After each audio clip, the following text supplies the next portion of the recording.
تبارك الذي نزل الفرقان على عبده ليكون للعالمين نذيرا. السلام عليكم ورحمة الله وبركاته.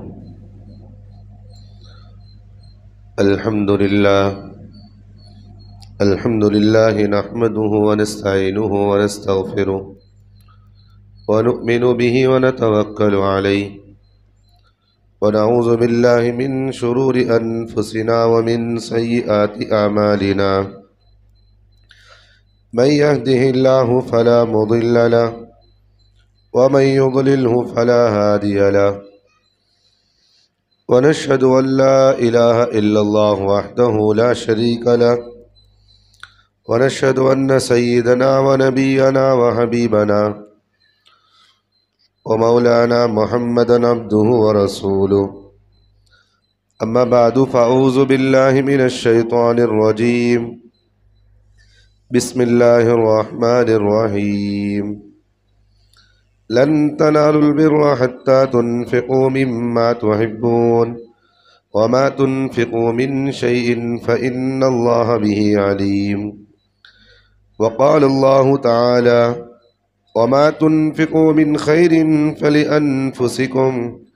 وقال الله تعالى: الشيطان يعدكم الفقر ويأمركم بالفحشاء والله يعدكم مغفرة منه وفضلا والله واسع عليم.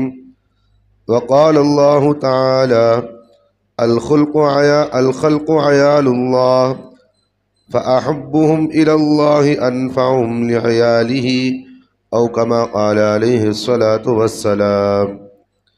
اللهم صل على محمد وعلى آل محمد وبارك وسلم. عزیز ساتھیو، جیسا کہ آپ حضرات بخوبی اس سے واقف ہیں کہ ہمارے ہندوستان کے حالات بڑے ناساز چل رہے ہیں اور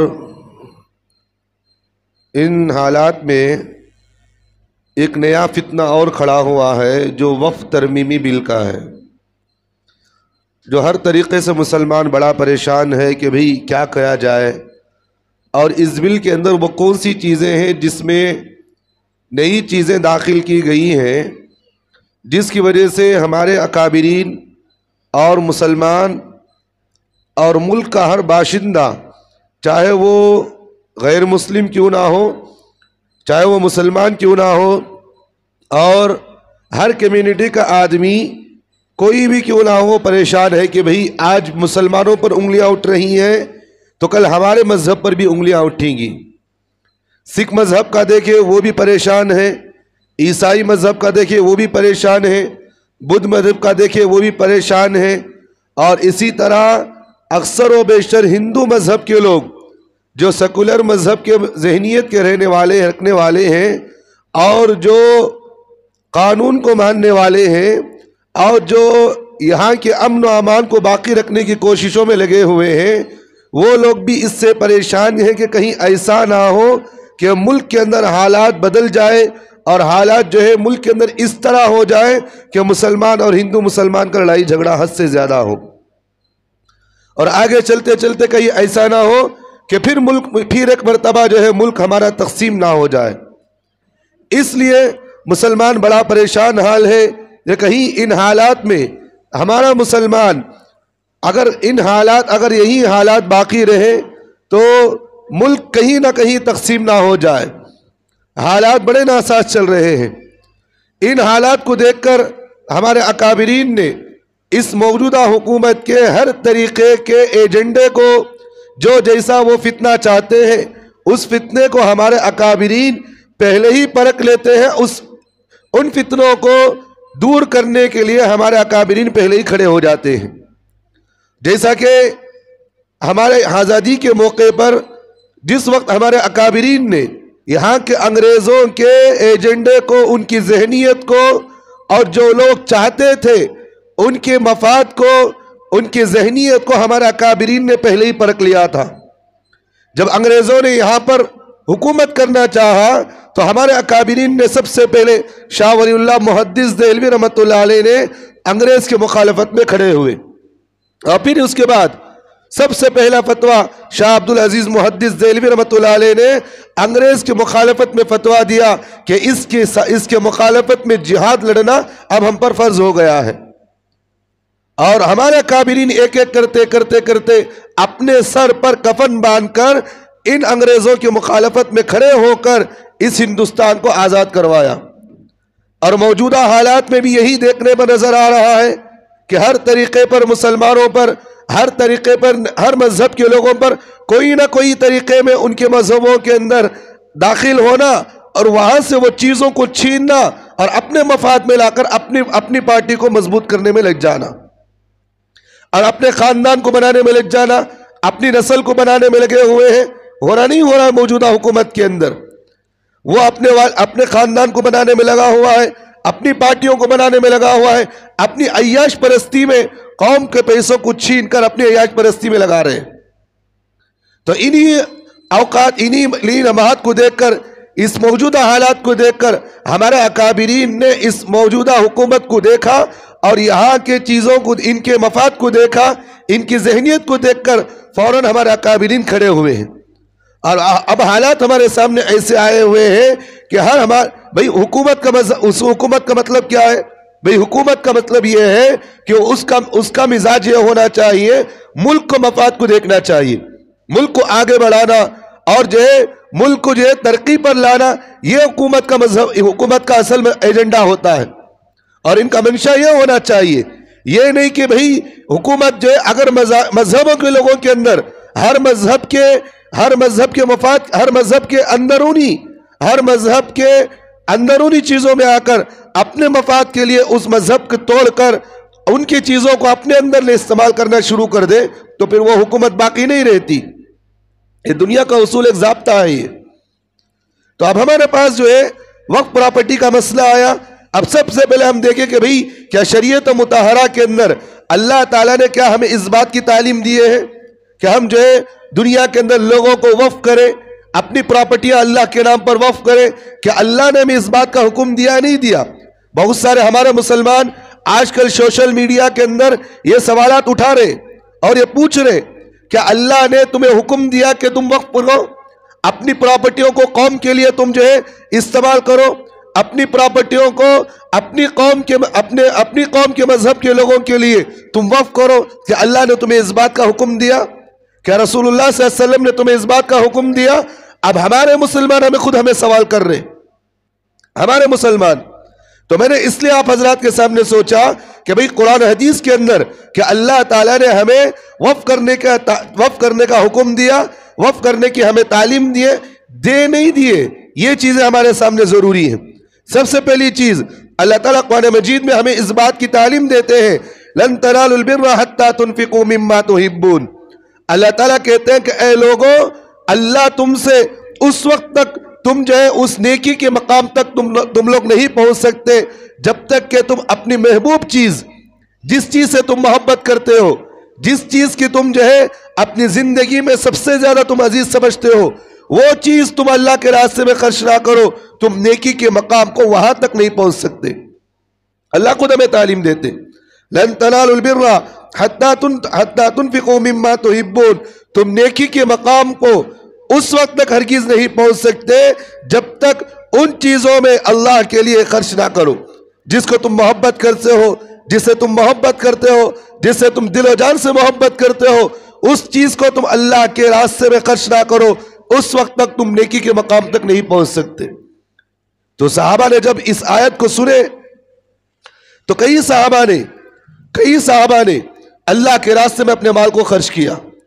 اب اللہ ہمیں اس بات کی تعلیم دے رہے، جس چیز سے تم محبت کرتے ہو، چاہے اولاد ہو، چاہے تمہاری دولت ہو، چاہے تمہارا کوئی بھی کیوں نہ ہو، وہ میرے راستے میں تم خرچ نہ کرو، میرے نزدیک اس کی محبوبیت اس سے زیادہ نہ ہو، وہ چیز وہ چیز کو تم کم تر سمجھ کر میری محبت کو تم آگے نہ رکھو تو اللہ تعالیٰ کہتے ہیں کہ تم ایمان کے مکمل درجے پر نہیں پہنچ سکتے. بات سمجھ میں آ رہی؟ تو اسی طرح اللہ تعالیٰ قرآن مجید میں فرماتے ہیں وَمَا تُنْفِقُوا مِنْ خَيْرٍ فَلِأَنفُسِكُمْ. اللہ تعالیٰ ہمیں اس بات کی تعلیم دیتے ہیں جو تم مال میرے راستے میں خرچ کرتے ہو یہ مال مجھے پہنچتا ہے یا تمہیں پہنچتا ہے.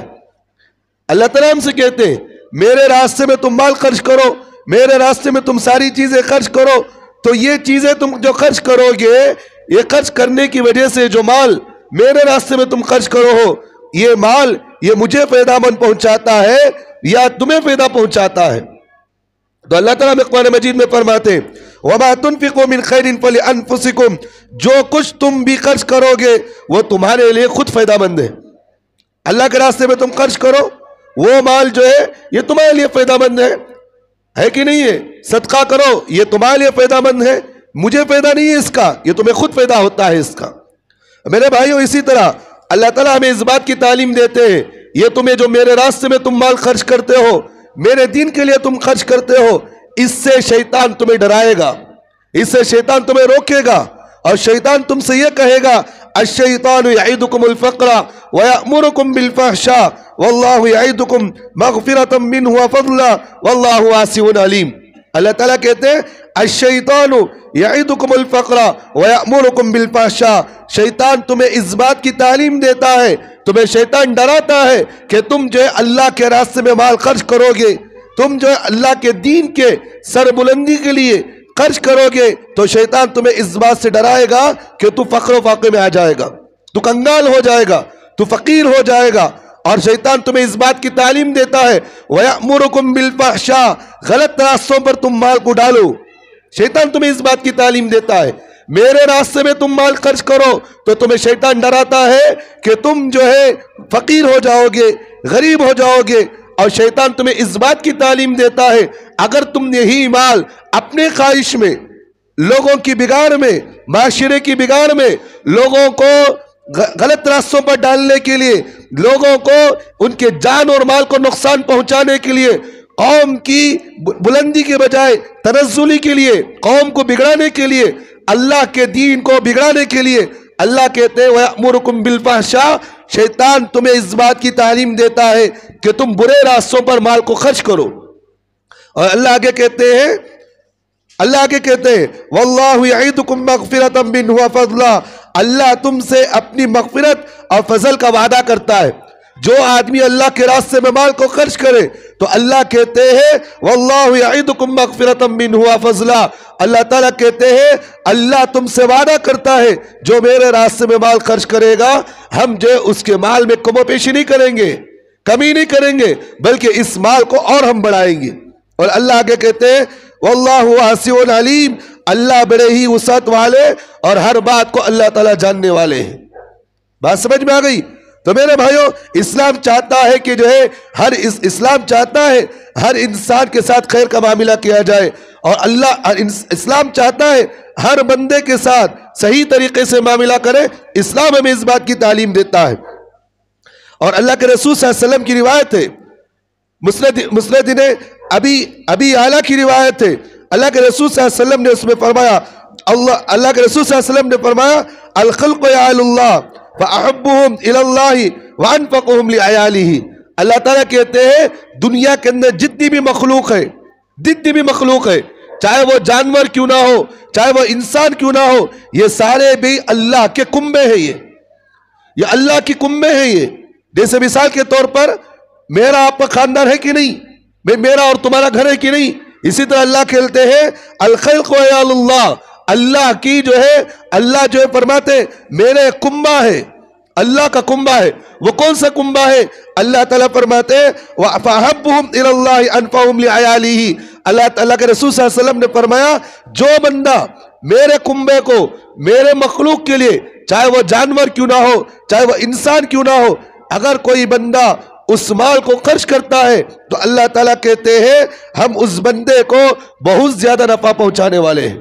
یا اللہ ہمیں تعلیم دیتے. میرے بھائیوں تو یہ سب باتوں سے اللہ کے رسول صلی اللہ علیہ وسلم نے ہمیں تعلیم کیا دی کہ مسلمان ہمیشہ خیر کا معاملہ کرتا ہے, اور مسلمان ہمیشہ چاہے وہ کسی بھی طریقے سے کیوں نہ ہو، اللہ کے رسول صلی اللہ علیہ وسلم نے فرمایا اگر کسی کو اللہ نے مال دیا ہے تو قوم کو خیر کے معاملے میں خرچ کرو، اگر کسی کے پاس مال نہیں ہے اپنی زبان کو صحیح طریقے پر استعمال کرو۔ اللہ کے رسول صلی اللہ علیہ وسلم نے فرمایا یہ بھی خیر ہے، جیسا کہ اللہ کے رسول صلی اللہ علیہ وسلم کی حدیث بخاری کی روایت ہے، اللہ کے رسول صلی اللہ علیہ وسلم نے فرمایا لوگوں کی مدد کرنا صدقہ ہے، لوگوں کا مدد کرنا صدقہ ہے۔ آگے اللہ کے رسول نے فرمایا دو افراد کے درمیان صلح کرانا، لڑانا نہیں، صلح کرا دینا، آپس میں ملا دینا، اللہ کے رسول صلی اللہ علیہ وسلم نے فرمایا یہ بھی صدقہ ہے۔ اور اللہ کے رسول نے فرمایا سواری پر چڑھانا یا سامان لادنے میں مدد بھی کرنا یہ بھی صدقہ ہے۔ اگر کوئی غریب ایک آدمی بیمار ہے، چڑھ نہیں سکتا، معذور ہے، سواری پر اس کو چڑھا دیا۔ کوئی آدمی طاقتور ہے، صحیح سالم، لیکن مال اٹھا نہیں سک رہا ہے، وزندار مال ہے، اللہ کے رسول نے فرمایا اس مال کو اٹھا کر اس کے مقام تک پہنچانا یہ بھی صدقہ ہے۔ آگے اللہ کے رسول نے فرمایا اچھی بات کہنا یہ بھی صدقہ ہے۔ نماز کے لیے جانے پر ہر قدم پر اگر کوئی آدمی اگر نماز کو جاتے ہوئے قدم اٹھایا تو اللہ کے رسول نے فرمایا یہ بھی صدقہ ہے۔ آگے اللہ کے رسول نے فرمایا راستے سے اذیت دینے والی چیز، تکلیف دینے والی چیز اس کو ہٹا دینا، اللہ کے رسول نے فرمایا یہ بھی صدقہ ہے۔ میرے بھائیوں دیکھیں ہر چیز اللہ کے رسول صلی اللہ علیہ وسلم نے قوم کے فائدے کے لیے، جس چیز میں قوم کا فائدہ ہو، اللہ کے رسول نے فرمایا اگر کوئی آدمی قوم کو پہنچانے کی کوئی بھی فائدہ پہنچائے اللہ کے رسول نے فرمایا وہ صدقہ ہے۔ اور صدقے کا مطلب معلوم بھئی، صدقے کا مطلب یہ ہے اگر کوئی آدمی صدقہ کرتا ہے، کوئی مال اللہ کے راستے میں دیتا ہے، کوئی کام اللہ کے لیے کرتا ہے، جس عمل پر صدقے کا حکم لگا دیا جاتا ہے اس عمل پر اللہ کے رسول صلی اللہ علیہ وسلم نے فرمایا اللہ کا غصہ اس بندے پر کم ہو جاتا ہے۔ اگر اللہ اس بندے سے ناراض نہیں، خوش ہے، تو اللہ تعالیٰ اس بندے کے مقام کو اوپر کر دیتا ہے۔ یہ مطلب ہوتا ہے صدقے کا۔ اسی طرح اللہ کے رسول صلی اللہ علیہ وسلم کی ایک حدیث ہے، ابن ماجہ کی روایت ہے، اللہ کے رسول صلی اللہ علیہ وسلم نے فرمایا تین چیزیں ایسی ہیں اگر کوئی بندہ دنیا کے اندر ان تین چیزوں کو دے کر چلے جائے مرنے کے بعد تک اس کا ثواب پہنچتے رہتا ہے۔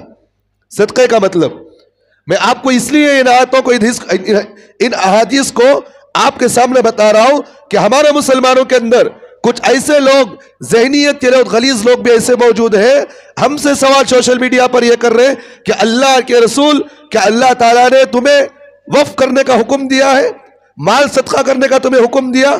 اس لیے میں آپ کے سامنے ان آیتوں کو، ان احادیث کو پڑھ رہا ہوں۔